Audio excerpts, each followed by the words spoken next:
Our visit to Auburn was first class with how they allowed us the chance to sit down with Coach for as long as they did. And also, Coach was late to practice. Make sure we get that in there. Like, Coach had two other interviews with us before he got the chance to sit down with us.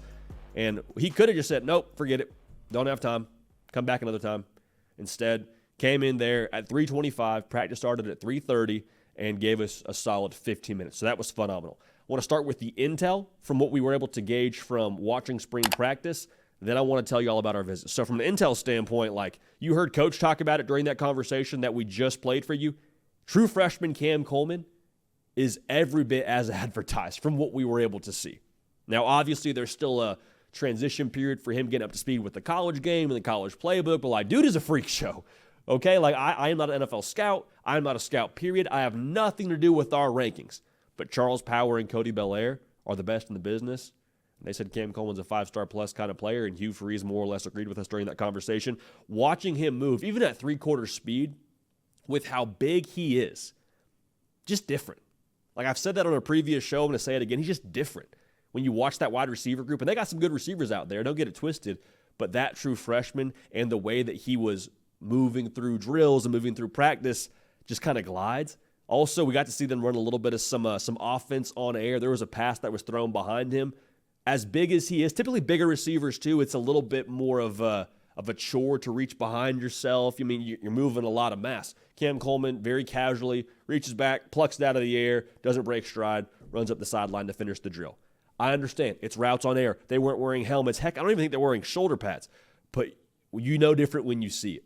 And it's not just me telling you that. It's everybody with a pair of eyeballs that's watched him play ball at the collegiate level this early on. He's going to be a stud. He just does not look like an early enrollee. Now, that's massive because if you're Auburn, you have a big-time offensive weapon that is going to be there for a number of years. But this is also massive for Payton Thorne. Because we've made it pretty transparent. We have our reservations on Payton Thorne from what we saw a season ago.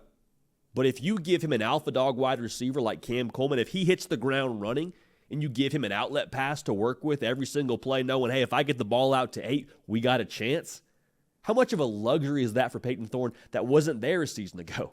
I mean, you heard Hugh Freeze talk about his success that he had at Michigan State. Well, he also had Keelan Coleman going up and getting the ball for him when he was there. So I don't think that's a coincidence. Payton Thorne is someone that I think will be able to benefit a lot from Cam Coleman and how different he's going to be as a freshman. However he hits the ground running, correlate that to the success Payton Thorne, I believe, is going to have. Now, I also think there's some quiet confidence with Payton Thorne.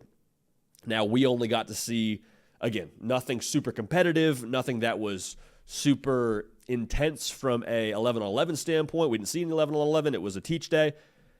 But I think last year for him, and Hugh Freeze said as much, I think last year was a lot of catch-up for him.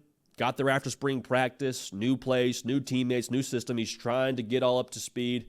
I think Payton Thorne getting 15 practices now as the guy in Auburn, Alabama, and having a offensive system that Hugh Freeze feels excited about, feels comfortable with, and the way that Hugh Freeze speaks quarterback, I think that's going to pay dividends. Again, we only saw so much with him during spring practice, but there was no question around who was QB1 out there. He looked extremely in control, getting everybody lined up. We saw them go offense on air, but it was like a 2-minute drill. He was dialed in, putting the ball in the right place. Take as much of that as you want to, but I think with Payton Thorne, it would not shock me in the slightest if he took a big leap. Now, that's the ultimate hinge point for Auburn. Whatever you think about Auburn in 2024, and their record is very much so tied to how much success you think Payton Thorne's going to have.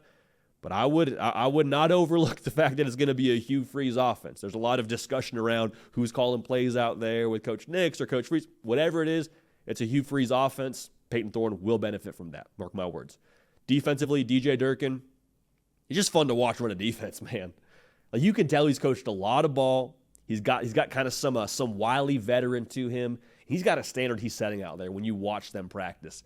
Like, he is demanding the best from everybody, even during an up-tempo walkthrough kind of setting. He wants things done a certain way. He's detail-oriented. And every coach worth their salt is detail-oriented. The thing with DJ Durkin, he's been around the block. He's been around the block in the SEC. He knows what good defense looks like in that conference. And so to have somebody that's been there, done that, seen that, and then can then take that and duplicate that at Auburn, I think should be exciting, will be exciting for the good folks out there on the Plains. Just love the energy he brings to that side of the football, and you heard Hugh Freeze talk about it. That's a factor that's hard to quantify when it comes to what you have on that staff.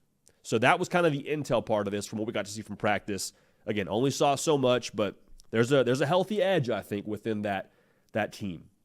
I think the way that they took Georgia to the last drive and the way they took Alabama to the final play, I think they've kind of seen what they can do as a team. I think they've seen what they can be when they put it all together. This next step now, and you heard Hugh Freeze talk about it, I keep referencing that interview. So if you're watching this in a one-off capacity, go watch that full conversation on our channel.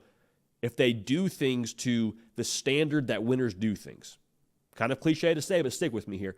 Winners do things the right way all the time, including spring football, including winter conditioning, including how you take care of your body. And when you buy into that and it becomes a player-led thing like Hugh Freeze was speaking to, and you have guys that uphold the standard within the locker room, not just in the meeting room when the coaches are talking to you and yelling at you after practice, that means something. That matters. And the impact of that cannot be overstated. So that was the intel part of things. Now, from the visit point of things, man, I mean, we had a GM of player personnel, Will Redmond, give us the lay of the land. Took about 20 minutes walking us through the whole facility. That Waltos Sports Performance Center, $92 million, about a year old. That place is an absolute spaceship. Like, I've been fortunate to see a couple of facilities in my time. One, doing this as a job, which we're very grateful for. Also, having played college football. That was the nicest facility I've ever seen.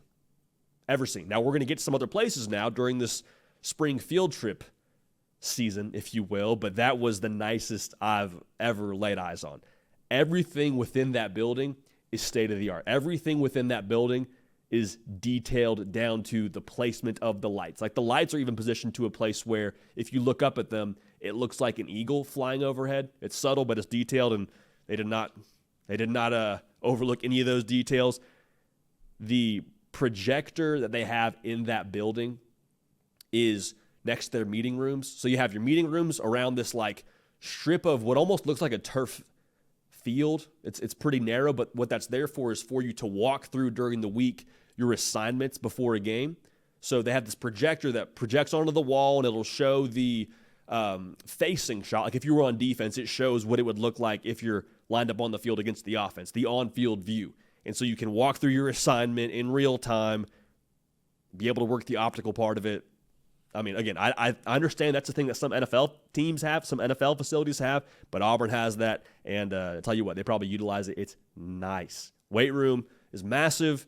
I mean, they got an uphill field to work your, hill sprints. You can work back pedals down that. They got a box jump staircase. They have as many racks as you need. And then the other cool part that I thought was really, really interesting, they got like a locker room, but within that locker room, they have a lounge. And then next to that, they have where they keep their equipment. So they essentially have two locker rooms. The locker room next to it where they keep their pads is called the armory. And then the locker room that has the lounge in it is basically just for hanging out and doing what you do in a locker room, which is crack jokes, play games, and hang out with your boys. So Auburn is way ahead of the game in that sense, and I think they're probably setting the standard for the rest of college football.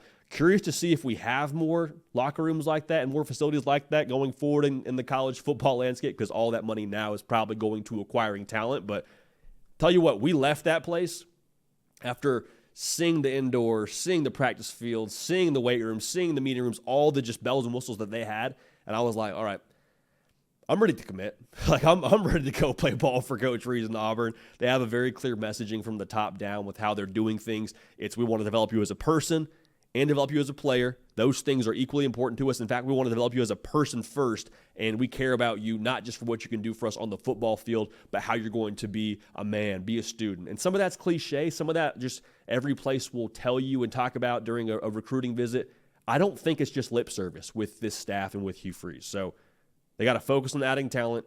They landed a top 10 class in 2024. That was not by accident. I don't think that's the last top 10 class that they're going to land out there on the plains. So our visit to Auburn was second to none, first class in every single sense of the phrasing, and we cannot wait to get out on the road and see some more places. But the people at Auburn, man, they treated us right, and that was a blast. Hey y'all, thanks so much for watching. Subscribe to the channel here to make sure you don't miss an episode of The Hard Count. Also be sure to check out other videos on the On3 YouTube channel.